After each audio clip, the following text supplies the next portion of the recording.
today's episode of Before You Sign podcast, we'll be treating property law.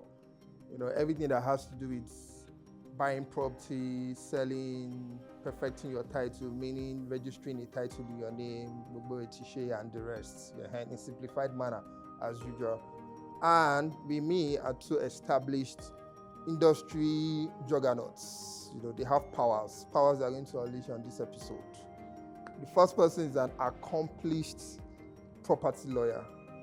When it comes to real estate transaction, he's a force to be reckoned with. While the other person is a surveyor, a very professional surveyor that has done lots of transactions. He works with a big company.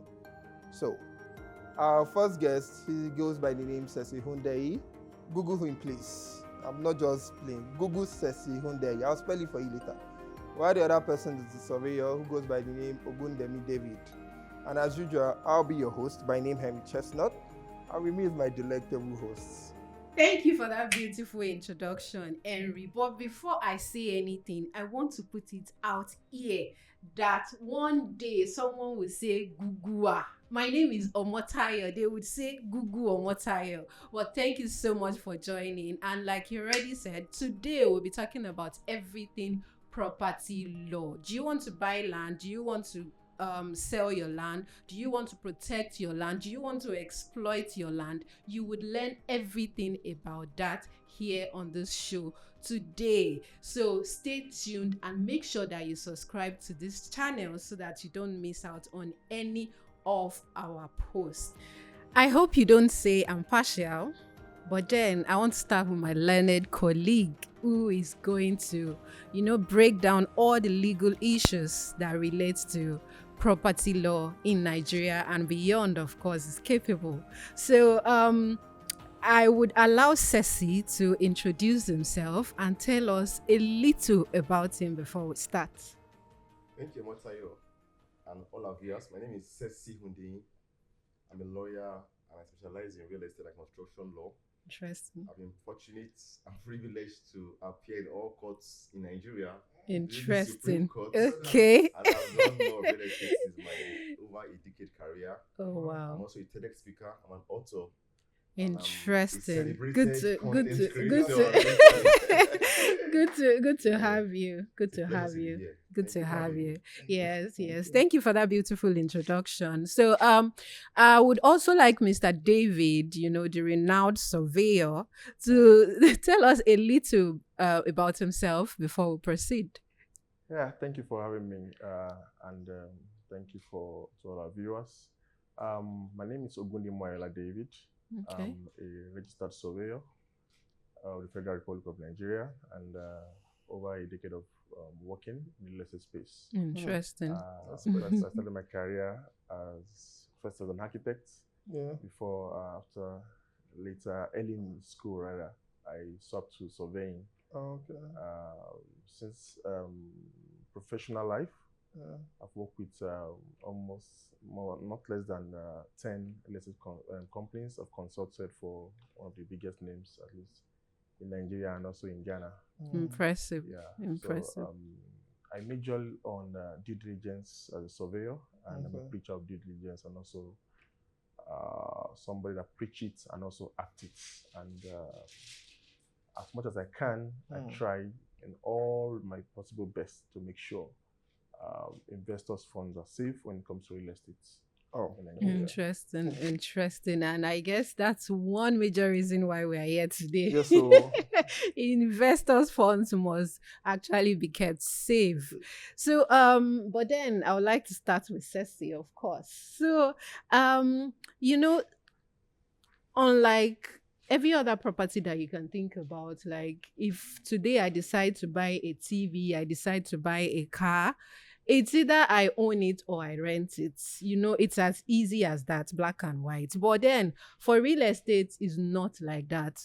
When you go through a real estate advert, you see things like excision, you see things like deed of assignment, you see governor's consent. It just feels and sounds so complicated. So are there particular titles that you should look out for when you want to purchase a real estate property? What are the kind of titles that you should avert your mind to? Yeah, your title you should look out for as an investor. And I'll just make it very simple. I Brilliant. don't want to act like not speak like a lawyer, I don't speak Yeah. like a layman. Yeah, make it Exactly. So down. let But me- let me- let me be that's why we teacher are now. here. So I'm a Yes, teacher. yes, So when you hear yes. title simply means proof of ownership Okay. over a property. Now, Okay. in this estate, this context, we're talking about real estate now. Proof of title of a real estate.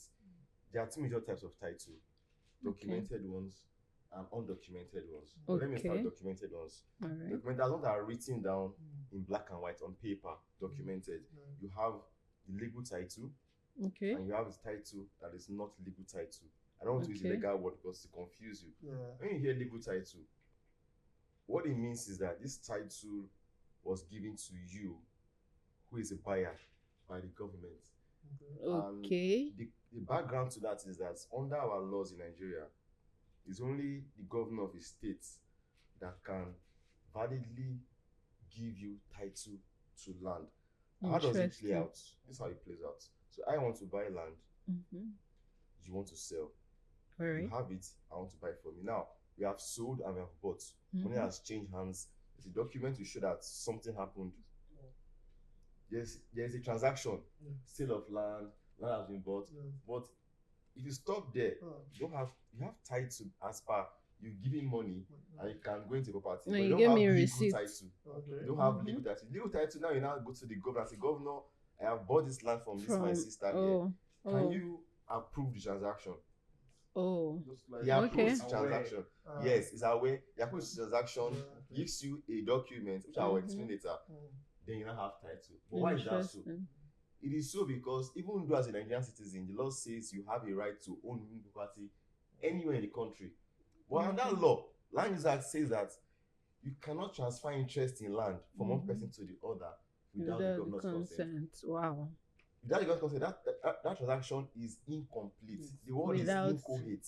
It's incomplete. So when something is not complete, it means that you still have other things. There's something to do. pending. there's something I have not done. It's conditional. And if you don't do that thing, you cannot say you are the owner. True. So that is when you now hear something like governor's consent. consent. So when you hear legal title, it simply means, has the governor given consent? And how does the governor give consent? The governor is not there. He cannot know that we bought land, I sold land. The way he knows that, I will present to him a document. That's the first title, which is called a deed. Because in Nigerian law, you can't transfer interest in land except it is in writing. It must be in writing. And in writing, in documents called a deed. A deed is just an agreement, a contract. Must be signed, must be sealed, must be delivered, must mention the land, the price, the historical background of that land. The governor sees that document and he now puts his approval. If for the first time, the approval comes by way of a certificate of occupancy. That's the title. That's the legal title. But if the person that is buying, that is selling, already has a CFO and is selling to you that don't have a CFO, you don't give her that CFO. What he will give you is, you will approve your document, your deed, and say, I consent. It's consent. So he just consents to, maybe I bought the land, I got the CFO, which is government consent for 99 years. And I used it for 10 years. I have 89 years later. I sold 89 years to you. Now, government will not give you that CFO. What he will give you is that you just approve your deed, your document, and say, I've consented to this. 89 years she's selling to you. And in the register in the government office called land registry, they will effect that transaction. And the title we give to Mrs. Omotayo for 99 years, she has given it to somebody else, and he now has 89 years. She has used 10 years. You record it there. When you say to another person too, he sees the flow. So this is just legal title, CFO or governor's consent. But it's generally called governor's consent. But everybody is CFO. That's legal title generally. Also, if governments allocate an estate to maybe somebody, they are doing an estate and everything, and government give it to you. Of course, it's legal title because government own the land. They are giving to you. So it's legal title. It can be by way of maybe land certificate, it can be by way of maybe allocation letter. That is coming from the government. It's also legal title. So any title government issues to anybody is legal title.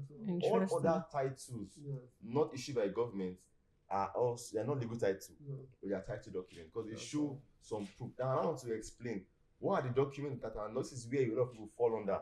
The category of Nigerians, a lot of us fall under because a lot of people cannot buy land and have a CFO. It's very quite expensive. Now if you don't have a CFO or government consent, what are the titles if you see?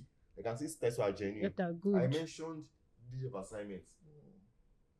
is showing that A is selling Has a land passed to to B, B. and that's so that is title. Number 2, I have a land. I want to give it to you. Maybe I like you. You've been a wonderful staff over the years. I want to just give it to you. You're not my child by biologically, but I also want to give it to you. I'm giving you a gift. Okay. A deed of gift. If I told you cannot transfer land without a deed, so any document you see in land, you must see the word deed. So deed of assignment, or deed of conveyance, or land sale agreement, then deed of gift. I'm giving it to you. I'm dashing. So if you are gifting me too, you Yes. still have to prepare a document to write because it the down. because the law says that you can't transfer interest in land. Except it's in writing. So deed of Interesting. gifts. Interesting. Another one is that when you give properties to your loved ones, maybe like your father, your mother, by a will, the will is not title. But when you give it to you in a will, that means these are the people that are entitled to that property. So the property. Now, when the person is no more alive, because a will takes effect when someone is dead, the person is no more alive, and people he mentioned in that will to administer the will, to carry out his wishes, the trustees and administrators. Now, when they now transfer that title to the beneficiaries, they must do a document again. Even though they have mentioned their name, I told you that. You can't have interest, except it's a deed. The will is not a deed. The will is a will. Now you have to do another deed called vesting assets. That the party your dad said you should take possession of. Now you want to take. Now he's dead, and appointed those as trustees to oversee his wishes. We want to transfer it to you now. It's called vesting. That's also a deed. So these are the ones that if you see them, they are legal. I mean, they are not legal title, but they are also title document. On some other occasions, you could have a land dispute between two people or two communities. They don't have C of O, they don't have any legal title. They are disputing it. And one person is able to prove his interest, his ownership over the other person with evidence. Can go to the Supreme Court, and the court gives a judgment and says, this man, based on evidence, based on fact, he's the owner. That judgment of the court is title. You know why it's title? Because it has shown, it has established ownership of this person. So from what you have said now, is it like there are hierarchy of titles that you can get on a property? There are. Interesting. You can get 3 titles. Okay. You can get someone that has a C of O, and they had a dispute in court, and he won a court case, and maybe the person that bought it is no more alive, and given his children in a will. So you must check those 3 documents. Do they tally? Are they saying the same thing? So it's actually possible to have multiple titles, depending on what happened on the land and everything. It's possible. Over time. Yeah. And no one is superior to the other. Although, I mean, all of them are not legal. They are not superior to any other one. But I will argue that a court judgment I prefer, because the court judgment has already settled the case, and the likelihood of another case coming up is 0. Than you having a job assignment and it's not registered. I can't vouch for the history of the land. You know, the possibility of a litigation coming up is high. So if I see court judgment and I see deed of assignment, this one, you get. So why they're not superior? You know, for a savvy investor, you can say, okay, if I have 2 offers for a land, and this has judgment, this one has a deed of assignment or a will, I think I'll go for this one as judgment, because they settle their issues, and possibility of having another dispute is very low. It's remote. Okay. Brilliant. Brilliant. All right. I know you have said a lot of things. I hope you guys pick one of the things, because he said a lot of things. Yeah. And he tried to break it down. Yeah. So now let me speak to the surveyor. Yeah. From my experience in real estate transactions, after we do our due diligence, you know, and the land is sound to buy, and let's say money has exchanged hands, we've drawn up the deed. You know, we always tell our client, oh, sir, you need a surveyor on this property, and the whole thing. And they're like, Henry, what does the surveyor do? So I would like you now to tell us what the surveyor does. And I remember that in your bio, you said you're a registered surveyor. Does it mean there are unregistered surveyors? That's number 2. Then number 3, can anybody be a surveyor? Because I know you people have these, I think it's like a pole, something like a stethoscope that you take to the land when you want to do your survey. If I buy that, does that make me a surveyor? So 3 questions in one. Okay. First, let me start from the 3rd question. Okay. Then I answer the number 2. Okay. And probably the 1st. Okay. Meanwhile, you remind me of the 1st. All right. Can anybody be a surveyor? Yes. You have an equipment. Yeah, their equipment. Yes. Can be a surveyor. The question is, if you have the money to buy a stethoscope, you open a lab, can you be a doctor? Can you click to be a doctor? Except a quack doctor. No. But the truth is, by law, apparently there's actually not nothing like registered surveyor. A surveyor is a surveyor. Okay. In the second act, a surveyor is somebody who is duly registered and proven to be so by law. That's all. Not is either you're a surveyor or You are not a surveyor. surveyor. Now, if you now break it down in according to SOCON, which is Surveyors Council of Nigeria, there are different cadres. Before you become a surveyor, you referred to a student, you became probably a member, and then a full-fledged surveyor. And practicing on. Yes. But if you want to call somebody a surveyor, the person must have proven that yes, it's certified. And how you get certified, you search for the professional exam and you seem to be qualified. Now, coming to your first question, I'm sure what does a surveyor does in all this land transactions? After you pay your deed or whatever, the surveyor will be the one to will produce a document that gives perfect description of the property. That's why when you see a survey plan, it has a lot of features underneath. One of the things that makes it unique is some legal, some writings, some numbers, coordinates. Left coordinates. Exactly. Big numbers. Something like that. Big numbers. Because first of all, no point on earth has the same coordinates. So when a surveyor goes to sites, does all the dramas and produce a document for you, he or she tells you, okay, land said to belong to so and so, quoting all the location and those figures, the coordinate, the bend and distance, showing the shape, the configuration of the land. That gives you the best description of the land. And I can tell you for free, in the next 10, 20, 50 years, with that document, land is not lost. We've seen cases where probably lands were transferred to children, and you don't even know where the land is located. If they have a very good survey, prepared by a surveyor, that can, no matter where it is, you can locate it can be located. Interesting. So that's now imagine, because we now ask, then what is a surveyor does? If a lawyer prepares a deed based on a faulty survey plan, it means if for any reason we have the cost to trace it back, we'll probably be ending up somewhere else. Meaning that apart from the deed and other documents, the survey, which is actually, in fact, one of the most important ingredients of title, like I said, the survey is not a title document in its own, but it's also attached to the title document. You understand? But if that part is gotten wrong, then the other things is not involved. It's as good as you have passed the wrong land. Exactly. You get people actually claim they have CFO, but CFO to a wrong property. To a wrong property. Exactly. Wow. So it's actually very important. It's very key. We can't just we don't do it. So it's surveyor is very important in a real estate transaction. So don't forget, it's not just lawyer you pay. You also pay surveyor.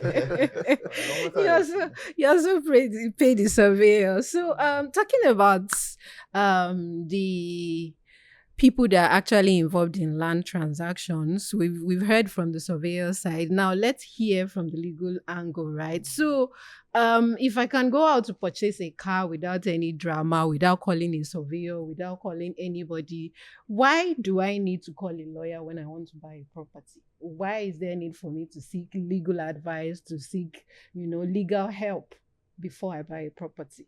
What's your role?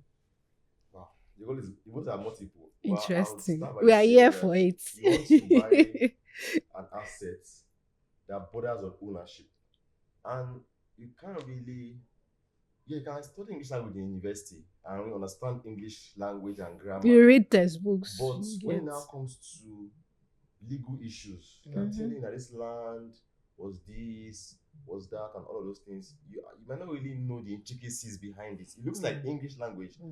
For example, I was dealing with a client transaction who was in Europe, and we were trying to check the CFO, and we saw that an encumbrances on the CFO.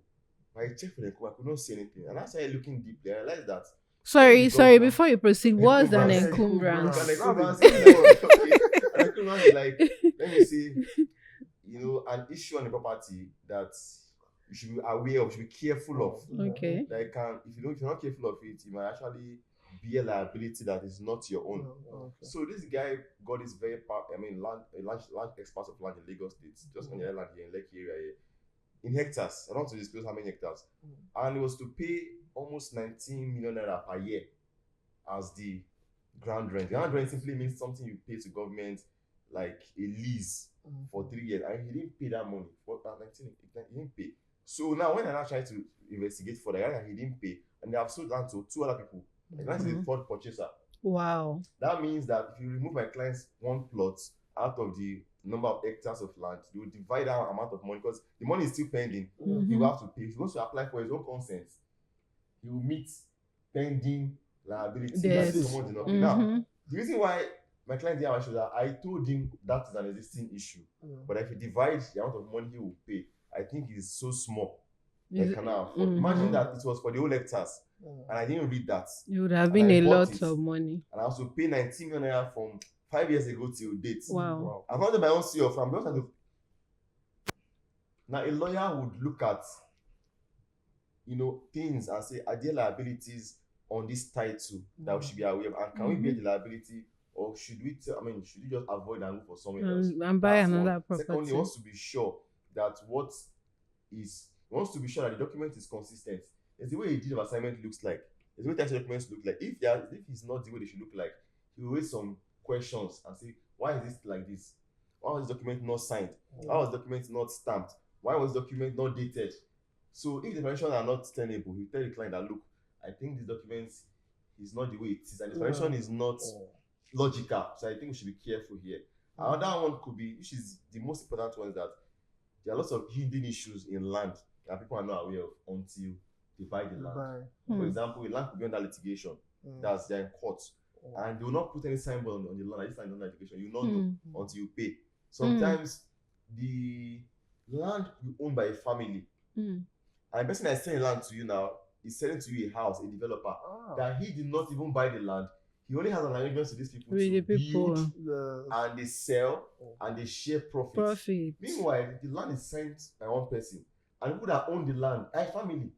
And the law says in a family, every principal member must consent. So after you have paid money, the other people have to that, Mr. Man, our brother signed for you. But so pay us our money. And it becomes an issue. So we examine the issues. Number one, will help you with due diligence. One. A lawyer will help you negotiate. Two. A lawyer advise you first on what to do. Three. A lawyer documents for documents for you. Then lastly, a lawyer can also, if there's any dispute, he can represent you in court. You can even see dispute ahead and tell you that this dispute and document. So he's also your risk manager. He tries to reduce your risk or eliminate your risk totally. That's the summary. Interesting. So obviously, aside from having a surveyor or working with a surveyor, you definitely want to work with a lawyer. You mentioned something about, it's mentioned something about family property. Hey, you have a sound lawyer, a sound property. I don't go close to family property. Don't use it and play. I've seen you play out before. So, Mr. David, let me come to you now. Sometimes when we have property clients who want to purchase property, when we're doing our due diligence, we always say, oh, we need a survey. Let's do our due diligence on the survey. And I've heard some stories about maybe a certain area and marked for the government, but you not doing that due diligence with that survey plan now, that makes you buy that BC. Because once government has marked something for themselves, then it means it's for themselves. Except maybe in the future, they change their plan. And by virtue of Land Use Act, we all know that the government owns the land. Exactly. So my question now is, what is the importance of a due diligence for a survey plan? Like, why should we do a due diligence when a survey plan is presented to us? Well, thank you. First, let's recognize the fact that every state, first you rightly said, every land within the states is controlled or under the control of the governor of the states. And each of the states, governor of the entire state, have a plan. Yes. Once you are aware of that, it makes you tread carefully like in Lagos State, one of the states that other policies are actually looking for, up to, there are some areas designated as residential areas. Yes. There's areas designated as mixed use Okay. properties. Okay. Areas designated, in fact, meanwhile, because of the Land Use Act also, there are some areas that the government have a mark for certain projects. Like construction said, for overriding Public interest. interest. Yes. Please, General Hospital. hospital. Okay. I wanted us to explain overriding public Right. interest, but you give an example. So continue. Because definitely the government of the states wants to provide facilities, Basic amenities, amenities. Yes, that's amenities. overriding Yeah. public interest. public schools, general hospitals, military barracks, and so on. Yes. Now, if you, first of all, have that consciousness that not everywhere is free to buy. Mm-hmm. In fact, not everywhere can be used for just any purpose. Mhm. Okay. You can buy agri land where government has designated for agri purpose, Yes. but don't go and build your residential plots there, buildings there. Those areas have specific needs or specific purpose for which they are created, and we see a lot of them. Some areas forestry, some areas, in fact, some areas are even reserved. Nothing yet allocated, but it's reserved. Government reserved areas. So the question is, if somebody is selling to you another survey, why not come from that survey? First of all, for the purpose of you buying the land, will that particular portion be useful? Served. Exactly. You want to build a residential building for residential, or somebody's giving you a property, like I see in a pen and people market a lot of properties. That and you know, Okay. when you check this land, this is agri, this is forestry. I can't build here. I can't build what I want. Okay, if you want to do farming, good, fine. Yes. But what in front of due diligence in all these things is what we're talking about now. For instance, if you have a land, a portion, a mark for commercial purpose, Yes. you'll be underutilizing the land if you now use it and say you are building your house and residential. Yes. Areas like hotel, banks are probably better in those areas. And meanwhile, if you flip it also, it probably doesn't work. Yes. So it's important after you get a survey, you want to buy, okay, let's say just in the general terms now, you want to buy a land, okay, can we see the survey? Anyway, I advise my own client, I'm not giving you a survey because I've seen a lot of stories about land survey. Go to the land, And do you? take your surveyor there, And do do your your due own survey. diligence. Okay. Don't, because I see a lot of things, sincerely, the passion I have for this due diligence, I cry when I see people fall for something. Especially those overseas, diasporas. You understand? About 5 days ago, I was in one of the lawyer forum, the MBA Lekki forum. Okay. And one of the lawyers there lamented greatly because after about 5 years ago, you had cases of people in diaspora buy properties online, and when it comes to Nigeria, we call it audio land. Audio. You only hear it with our Audio ears. land. No, It doesn't exist. That's there. Unfortunately. In fact, one of the reasons why I had to go deeply into due diligence was because even those doing due diligence have not yet succeeded, and not let's say are not foolproof, Totally protected. protected. How much more those who just throw and say, It doesn't do at all. In the hands of Doesn't do at all. driving here, I saw a popular real estate company. I knew when they started on that property. I told her, so and so, I give you 6 months. No food. I drove there just when I was coming. They've put down the banner. Understand? There are And, plenty. don't forget, There are plenty. a lot of investors fund have Yes. started into that project. So it's not something to laugh about. I know it's sad. It's sad. It's sad. It's sad. That's why first of all, I appreciate the fact that we still have people preaching due diligence, doing all the way out. On a daily basis, people are falling prey to this. Victim. And it's so unfortunate that despite how we shout, we talk about this thing, people are still paying into the wrong account. People are still, in fact, when I investigated that particular company, they actually used the CFO of a nearby property to sell. I Wow. was ready to sell, to see the contract of sale, and it was so unfortunate. The question is, just like a company, don't you have a surveyor? Don't you have a lawyer? Wow. Was that not carried out on the property? And like I said, And they are real estate companies. In fact, a big one at that. Wow. On the contract of sale, the CFO number was quoted. Yeah. Meaning that they publicly said this, they have a, in fact, this number, go and confirm. As it But the question so much is, impressive. and really, if you go with that number, you see everything is intact. But something was fishy. Something was fishy. Because normally when you see your CFO, the last page you see the survey plan attached. Why not confirm a surveyor? Go to site, pick some point, put on that survey. Is it margin? Does it match? Because Doesn't you see match. cases where you see a survey claiming to be in a location, end up in another location. In fact,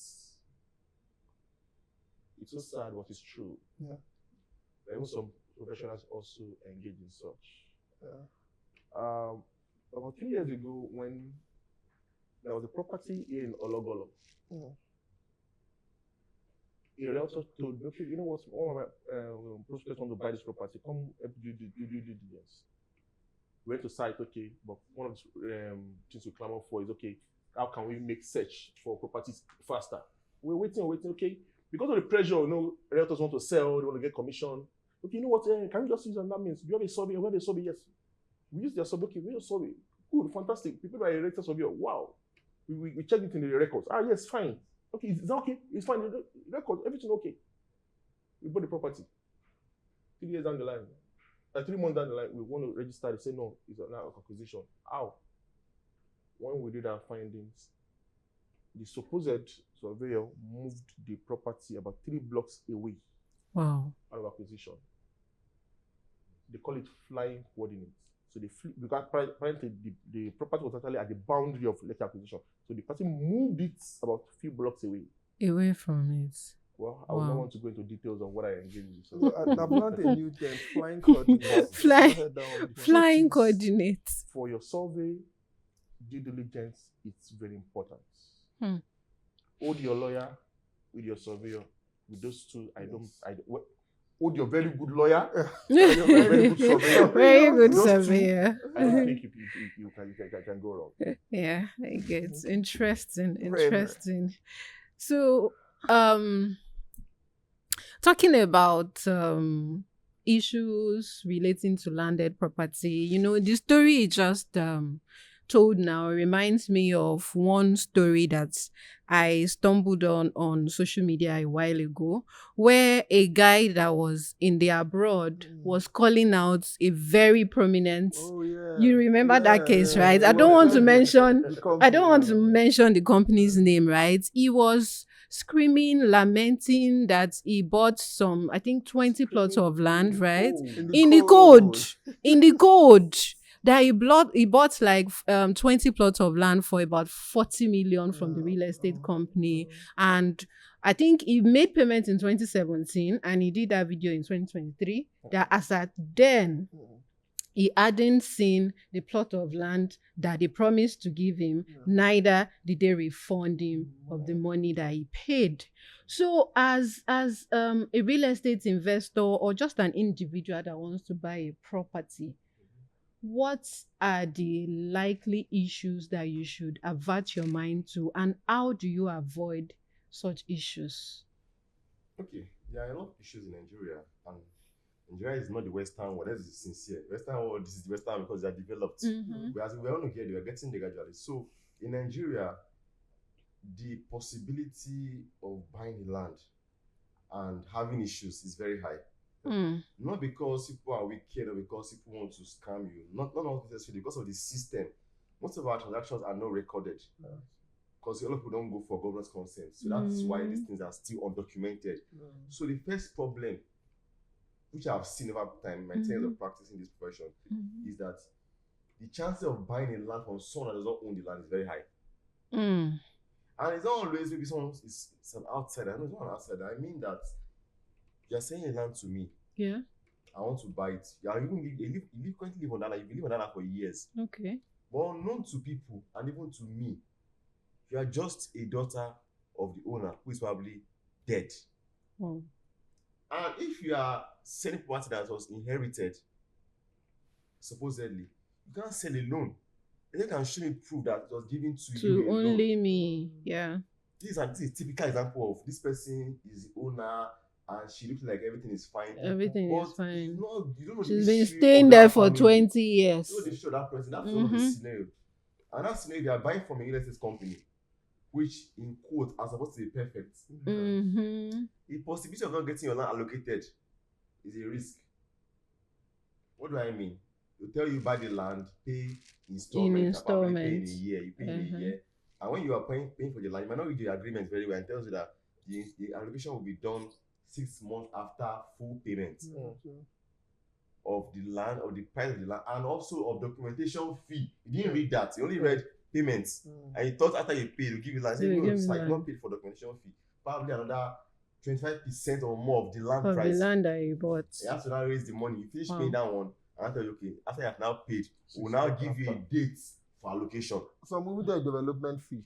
Yeah, so what does this means that the possibility of not getting instant allocation is very high. And the way to avoid that risk is to read the contract. And either you agree with them or you don't agree, or you negotiate your own. They and get most to times you review. push to negotiate, you can actually get it. Yes. You can if you push, you tell that no. As our agreement, I can't change it. But if you decide to push, you might just get it, because in life, don't get what you desire, get what you negotiate. So that's absolutely. Another risk is that property, like he said, that is under government acquisition.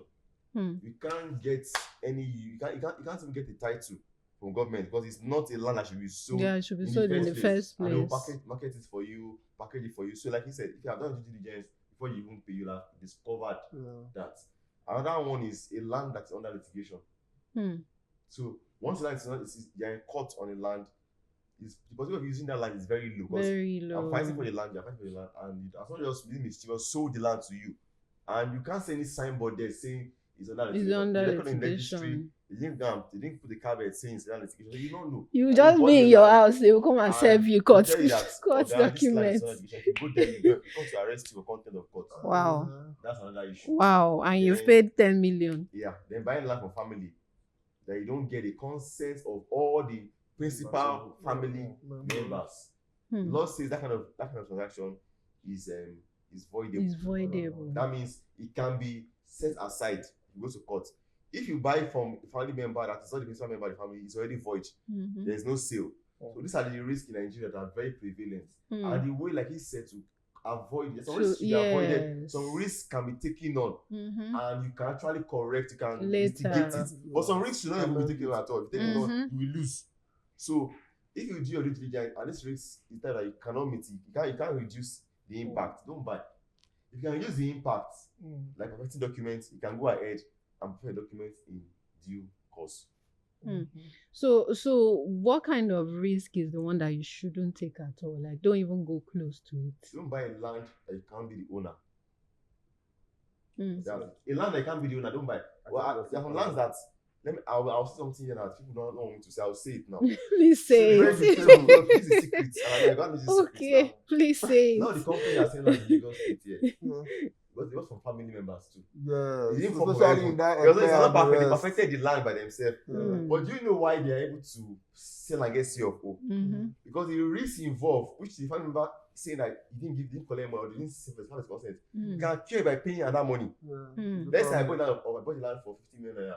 I don't know one person didn't collect, was not carried along, and it says he was not carried along. And he brings proof. You can put 50 divided by 5. How much is your share? I'll give you that 5 on 50. So that one I can clear it. But I know that after some years, land appreciates. Yeah. So even land from family members, I'll tell my friend that if you want to buy the land, you are convinced that the person who is telling you, the realtor or the link or wherever, you're sure the person's source. Let's go ahead. But be ready for a potential someone saying I'll carry along and you pay. If you're ready for that risk, I'll document it. But I'll also make sure the person who has make us have that risk will not go scot-free too. We'll put it in writing. So if you are ready for the investor, because let's be frank, let's be real here now.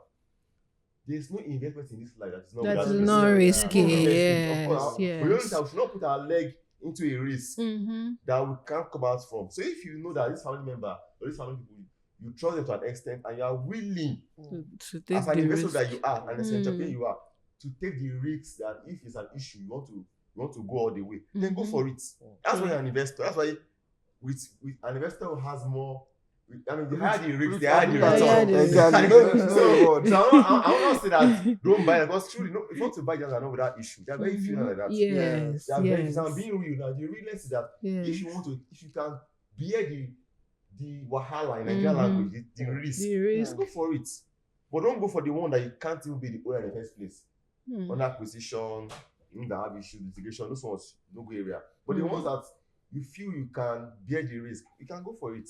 And just put aside money to for whatever comes. I mean, that you spend a lot of money, but after everything, you bought everybody that needs to be bought, in quotes. You've set everybody to be settled. And you can now have peace of mind. Peace of And mind. register your land in Alausa. And nobody will come and say, the key money tomorrow. That's the answer to that question. That peace of mind is really key. Like, it's really, really key. The funny thing there is that families in Lagos are really making money. They sell to A, yeah? A is holding it. A says to B. When B wants to perfect it, B still has to go to the family. That's what comes to me now. We have to go to the family again. Family will tell you that the only ones that can draw deed, I don't need a surveyor that can survey the land. You can't bring your own surveyor. You can't bring your own whatever lawyer. They tell you, you will pay. But let me put something out there now. And under Ghana Body's tenure, he signed a law called the Lagos State Property Protections Law. And that law criminalized land grabbing. What you are saying is land grabbing. I sold to her, and I said her family has sold. And somebody within us is now saying that that you now sold the land to somebody else without your consent. So I'm thinking about having an issue, land grabbing. Now, but that does not stop family from collecting money, for example, for foundation, for whatever it is, those things they collect money for. It doesn't stop them, because they don't say that those money they are collecting does not constitute land grabbing. Land grabbing is where somebody sold land to two people. He knew that they are sold to you, intentionally. He was just being fraudulent. That's land grabbing. But if he tells you that you have bought the land, you want to do foundation, you pay for foundation. It's there. I can show you. It's written here. That this is what foundation. This is levy for foundation and ratification. Let's say now, family A has maybe 3 branches, has 3 wives. Their father is one father, has 3 wives, right?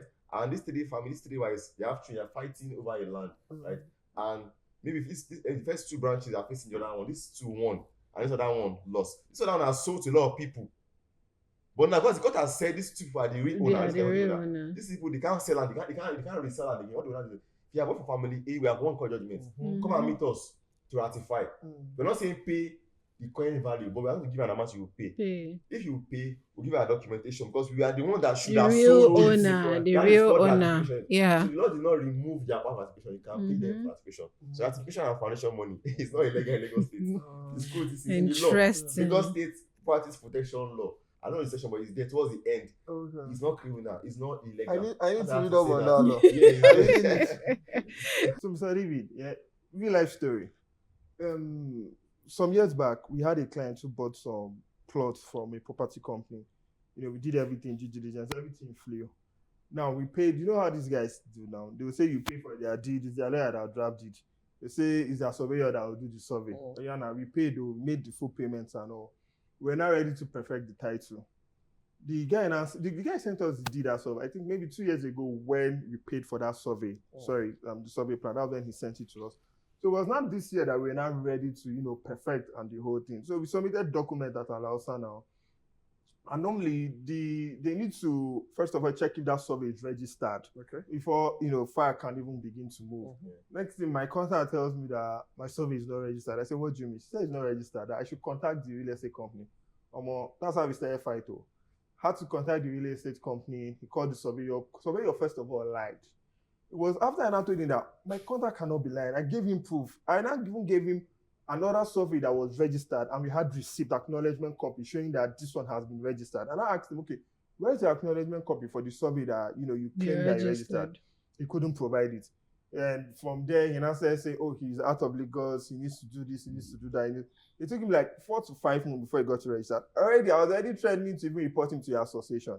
Because I feel you guys are very active, just like MB. You know, I was already telling the developer that, see me, I'll report your surveyor, all this trash that you're saying. Because it's disappointing that we'll pay you money how many years ago? You've not even launched the survey. I think the right word is to launch it. You have not launched the survey. So 2 questions now, yeah? Number 1, what is the effect of an unlaunched survey plan? You know, in terms of this scheme now that I've explained. Number 2, is there any reason you can make up for your colleague to not have launched the survey plan for 2 good years? So first, when was this? Let me ask. This transaction occurred in 2022. We made payment for the deed and the survey. So when was the survey done? Late or was it done? It was done in that 2022. We got it. Okay. But perfection is now this year. We wanted to begin perfection. The new survey you got, you received it this year. So that survey that gave us 2022. Okay, no problem. Don't let me digress. Okay. Because if you have probably done that survey this year, Yes.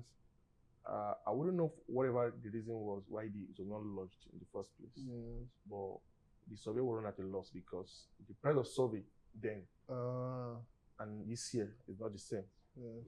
So if it was actually paid for a registered survey, it should be lodged then. Yes. And he did not do it then and he's not doing it now.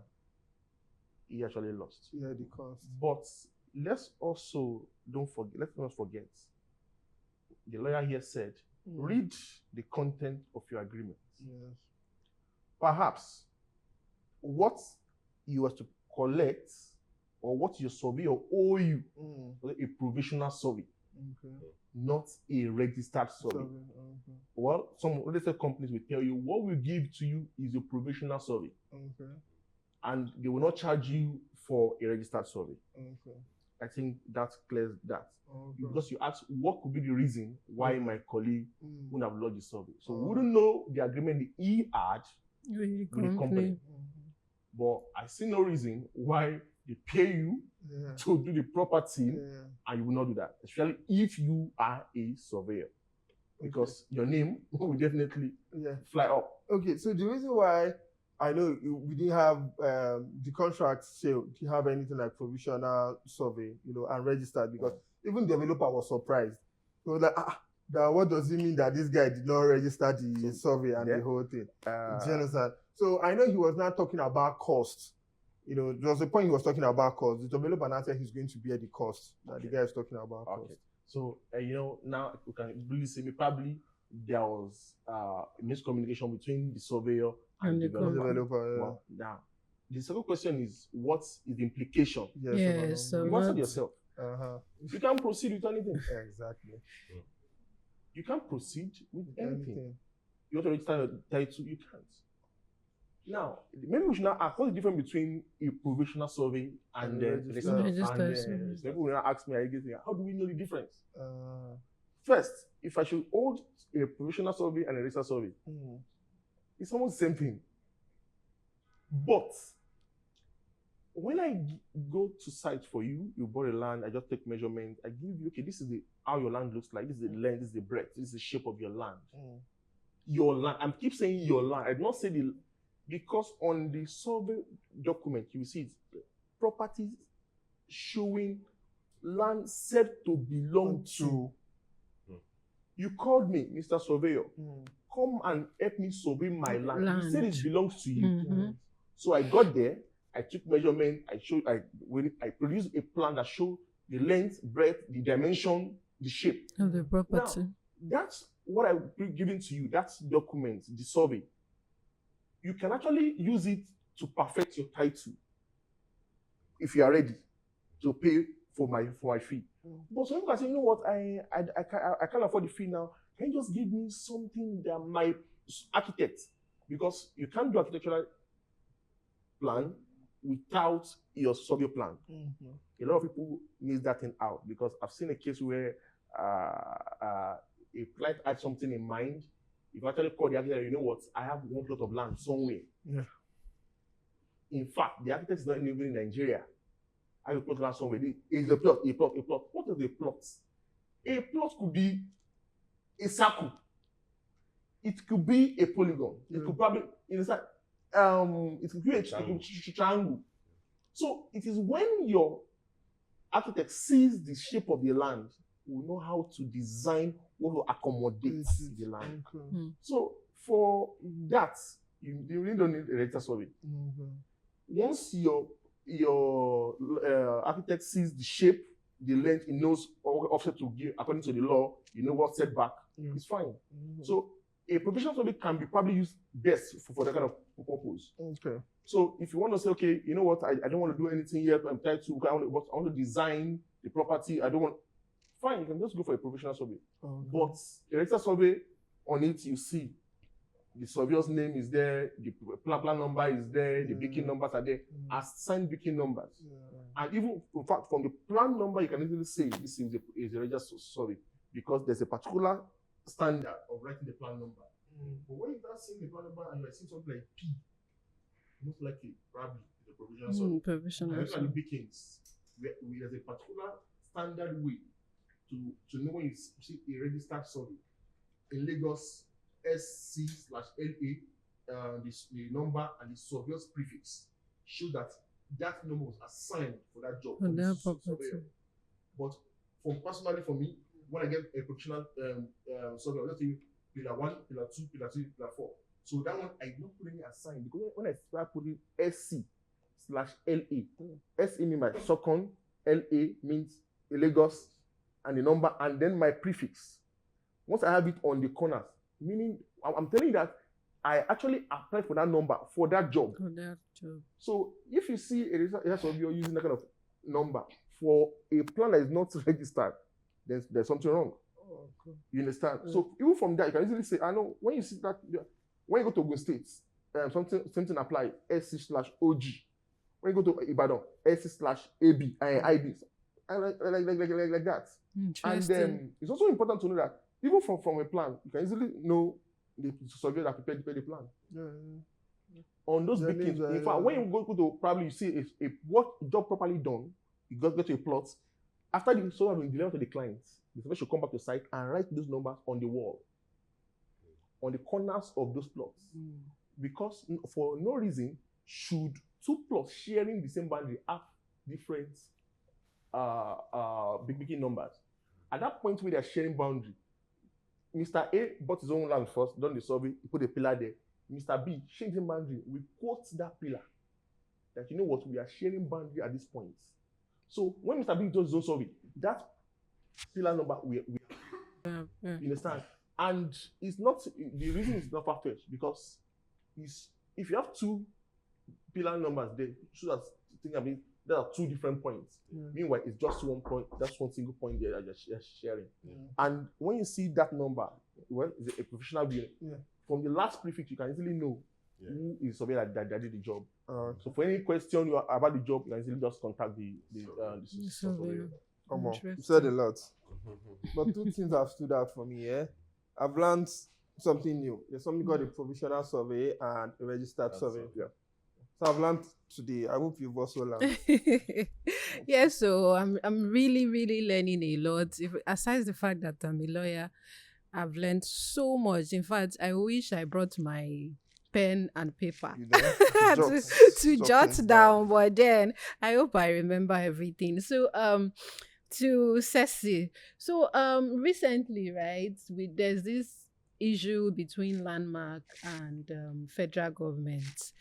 Where the way inside there, if you are signed like this, then what should the owner of the property do?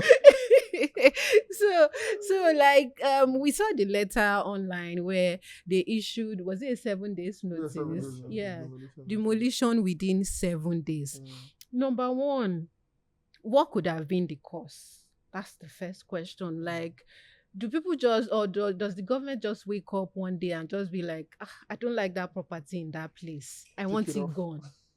Like, are there processes, are there procedures? Then if unfortunately my client or Henry's clients or even your client falls a victim of such, what's the next thing to do? How do you seek redress? How do you get justice? What do you do if you ever find yourself in that kind of a situation? Tough one. Well, I'm not dramatic here, and I want to be practical. So, like I said earlier, every Nigerian has the rights to own property in Nigeria. Mhm. But you know that one thing with laws, especially constitution of every country, is that Mm. your right as a citizen of the country is always subject to the corporate rights of the country. Interesting. Your Nigerian rights, your right as a Nigerian cannot supersede the right of Nigeria. Nigeria is an entity, and we are Nigerians. I mean, Nigerian citizens. Mhm. Now, Nigeria as an entity, as a country, Mm. has power through the state government to acquire land compulsorily Mhm. for overriding public Interest.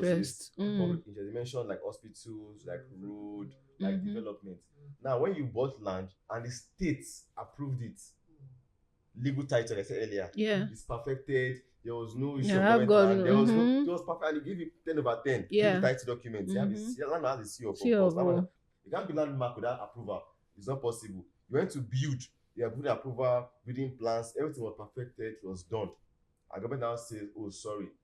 2007, when you applied, we agreed that this area there was no road. We will not do a road here. But now, We to want do a to road do here it. in your beach. Wow. You can't say no to government because the law says you can acquire compulsorily, but they must follow some procedure. Number one, they must notify you.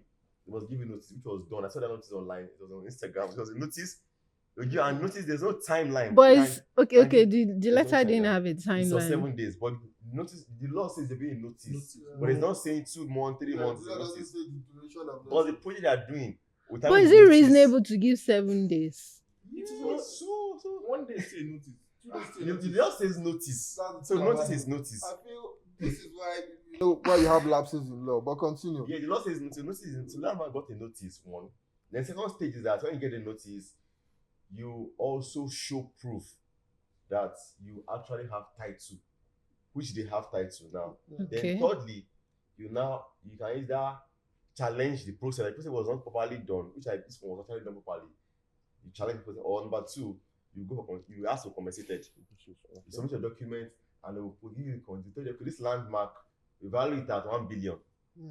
The valuation is not going to be your own valuation. It will be at their own valuation. Their own they have valuation. a particular calculation will give you and tell you they are paying you X billion naira for this landmark. No matter the value of they tell you that come and bring your claim within 21 days and everything. If you don't do it, you just see bulldozer coming to your place. Now what can landmark do? Landmark is doing what I think is the best thing to do. All right. Which is negotiate and Okay. appeal to the good conscience of government. wow. That you're government, I can't fight you. Sir. After You're investing, government. after So, but investing can that you Now you're much. employee So of let's labor, break it paying down. taxes. This public interest now is road construction, Lagos to Calabar Coastal Highway. And let's be sincere, for every road project in the country, there's a setback by law that you must leave that belongs to government by law.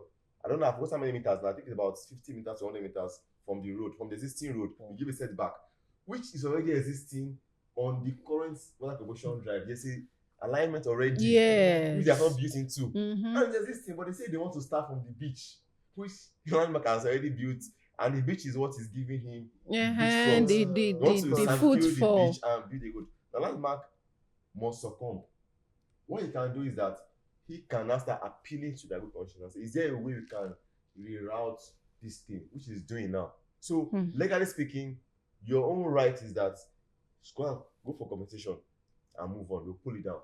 So the only remedy you have Yes. is to seek compensation. Compensation. But I think he's even negotiating and trying to engage to see if they can reroute the plan to the existing plan, which I believe that they might come to a middle ground.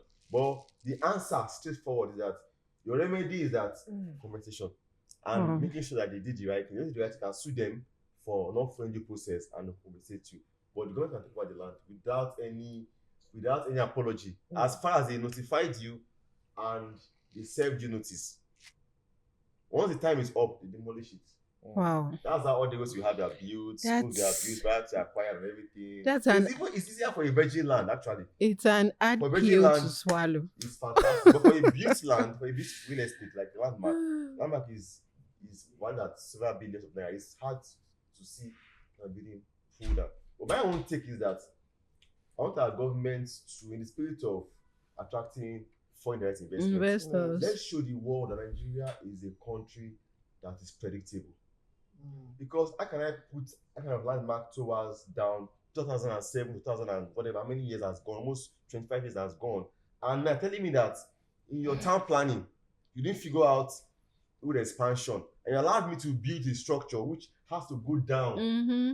It doesn't, I know the government has the power, but let's look at the economic impact and how the world will view us. Yes, Nigeria of is decisions. a country, Nigeria is a country where you can invest. Yeah. And 50 years down the line, real estate is always tied to the ground. Yeah. Real estate is it's secured because the government has given you approval to build and to get title. That's why you cannot tell that, oh, sorry, now I want to demolish it, I want to use it. It doesn't. It doesn't. Yes, it discourages investment. Yes, it discourages investment. And if they will even go to landmark, let them minimize the impact so that people who are coming into their investment are not discouraged. True. Even pissed off and say, look, Nigeria is not a serious place. I mean, it's a serious place actually, but It's a scary. Yes, that's the answer. So usually you have very little. Your remedy is just competition. Yeah. So that conclusion is depressing, but then we have to move on. We have to move on. So I'm going to ask you another sad question. I will. You want to say something? Landmark issues. Sincerely, I've been invited on 1 or 2 days. I intentionally do not want to say anything. Okay. Because this is a public space, and I want to believe the government are reasonable. Because coincidentally, about 2 weeks ago, before the notice, myself and a group of colleagues, one of the professional bodies in Nigeria, we visited the landmark, and we had, in fact, we get there, we were received very well, and we saw the marvelous thing they were doing. A member of the Agency of Surveyors, we were there, and beautiful concept. The idea was brilliant. So if just after that, the government said the road will be going through the landmark beach, the question will now be, Mr. Landmark, are you not aware there was a plan? We'll now ask the question to the government. When you are aware, when you know there was a plan, why did you approve it for us? And we'll now also ask you back, how did you get what was approved? So everything boils back to due diligence. This same organization pay tax to the government in several millions. But like I said, I want to believe the government will be reasonable. Taking a stance. First, the Lagos State governments love its people. In fact, the federal government, that's very, very laudable project. Lagos to Calabar Coastal Road, fantastic projects. We know the economic impact and how to increase. It will facilitate commerce. What happens to investors? How does the world see us? Like you said, how protected is my investment? At this point, when the economy is trying to grow, we are seeking investors to come in. And if something like that has invested, I was there. I went around, in fact, the private beach we got there. Lovely idea. So, but like I said, the Lagos State government, I want to believe that we're very reasonable. The federal government also. So please, I think we've really been hammering on a particular phrase since we started this podcast, right? And I feel we should clarify what we mean when we say due diligence, right? So what constitutes due diligence from the surveyor's angle and from the legal angle you get? So please, Mr. David, you can go first. I don't think there's any difference from surveyor's angle. Diligence does the right thing, simple. So what does do the right thing mean? Okay, for properties, you want to buy a land, make sure you're buying from the right person. Okay. Make sure you verify the property you want to buy. Okay. And after you buy the land, make sure you do all necessary things. Get your proper survey papers. Don't do backdating because I was surprised when a very popular company, a developer, can tell me that, I heard this is the price of survey, but can you do backdating? So what? Why do they want to backdate the documents in the first place? To pay less. First of all, they want to pay less. Less, yes. Oh. You want to pay, for instance, I don't know if they still. If you are applying for CFO now on a property, looking at what is happening in Lagos now, the price is not what you would have paid 5 years ago. Mm-hmm. You understand? So some persons would like to do some kind of drama. Look, okay, you applied for this thing 5 years ago. You understand? Cutting costs to them. And the local government is trying to digitalizing everything. So there's almost no way you want to hide. So to me, just do the right thing. It's like going to ShopRite and you see a price tag on a particular commodity. This thing is so and so naira. You just want to take it and say, can this thing be? Can it be 2 naira? If that thing should go less. See that you stole it, or one of the cashiers fake. And so there was some people who come to me and you know what? I did a survey and this and that. How much do you pay? When I say how much do you pay, and you can't tell me, bro, you can't pay that thing now. And you think it's a real deal. No, you can't do that. And I'm still like, you guys have a uniform charge also. Yeah. So. So All Mr. we have a uniform fee. You understand? So. It's not cost of fuel. So liters per liter. It's the same across. Okay. You understand? So when you see a survey that is giving you, you ask one of your this one say two are saying the same thing and one is saying something, you know that probably one of the sign of knowing is not So Sesi, would you like to add anything from the legal aspect of it? Yeah, from legal aspect of it, due diligence is just ensuring that the property you're buying, there are no defects. There are no issues that would affect That can challenge your ability ownership to enjoy the property. Because what the most important thing to enjoy is peace of mind. Assurance of ownership. So anything that if you check for will not assure ownership, then don't do it. So that process of doing it is due diligence. And it's not always sometimes when you start one process, you say there are 3 months to cross. So you never really know until you start. So I always tell people that it's better to spend some thousands of naira than lose some millions. I can spend thousands of naira 3 times and gain millions than spend million once heavily and I lose it entirely. So just like an insurance policy that this insurance I want to do now, I might not get the thing I'm sure it might not happen. Yes. But if it happens, I have a policy that will cover it. So this is I'm really just that this part might not have any issue. It might not have any issue. It might not have. But if I pay the lawyer, the surveyor, and discover it has an issue, I've not lost anything. Yeah. I've only paid for your services. I've not lost anything because I didn't buy the land. But I now don't do insurance. I don't do due diligence. And I buy the thing. And the thing now turns out to be faulty. I've lost all the You money. lost all your money. So the problem in Nigeria see that a lot of people that they just see that I'll be paying you some money when I want to just buy it and move on. That's why they lose money. Because the higher the risk, the higher the return. So if you don't do due diligence, you lose it, you fall into you lose everything. Then the higher the return. Why don't you take a time to say this risk I want to enter? Will I recover from it? Or will I sink my money? Now for landmark, it's a different case entirely. You know, people like that. I said that as an investor, you know that what you are doing is risky. I might lose everything. Because government can take over everything after all your due diligence, there's approval, everything was done, that's a different thing entirely. That's why you're an investor, that's why you're an entrepreneur. That even if you lose it, I can start over again somewhere else. Yeah. Of course, that does not mean you won't feel the pain, but that's why you are an entrepreneur. The ability to take on huge risks. And no matter what happens to you, you will build all over again. So it's a very sweet industry to make money. Also, it's easy to lose money if you're not careful. And I think maybe I should also say due diligence as a surveyor. Let me explain also. Chatting. Yeah. You want to buy a property, either be it a building or a land. You take your surveyor to sites. It does the drama, picks 1 or 2 points, and then prepare a plan and then submit to the office of the surveyor general to okay, you know what? We want to buy this property, this particular location. is it good to go? Mm. So normally you get an official, your surveyor writes, you get an official reply, okay, this is status of the land.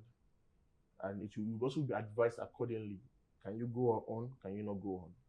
If you want to go on, this is what the land is used for. Mm-hmm. And also people also don't know that, okay, even after you have your survey, you want to process your CFO, we're going to call land information too, that give you a full brief of, okay, this is the location of the land, fine, this is the use of the land, and other things, other details about the land.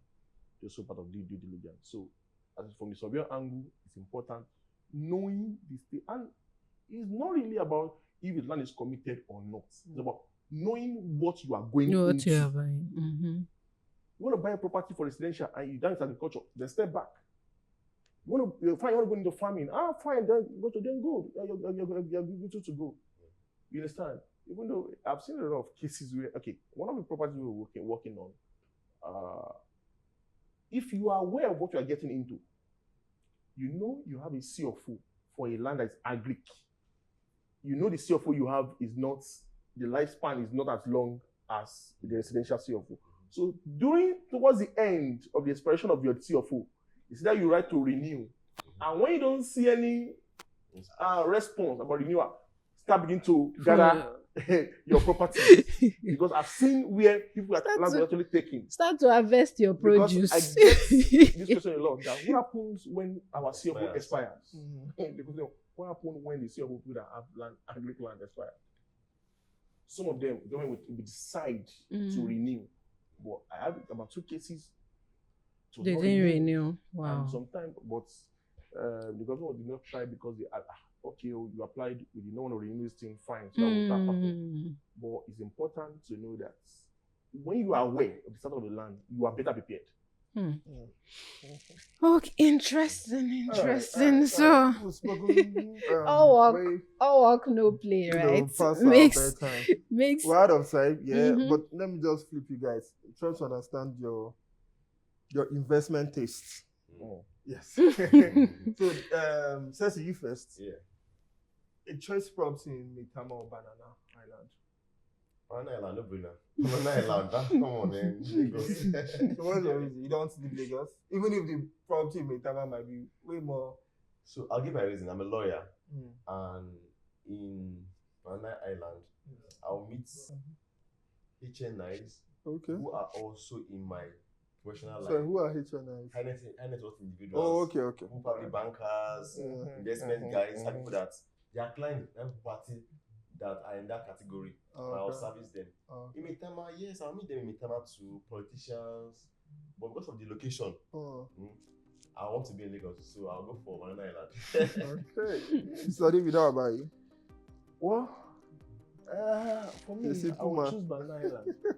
Just like if I get I'm in the good grace of people in Banana Island, my time will be a stone. All right, we're out of time. I think I should let you wrap up now. All right, so as in this episode, we've had so many highs, so many lows, but overall, we've all learned a lot. You would agree with me that we had so much to learn, and in fact, I'm going home to do further research on all that they have done.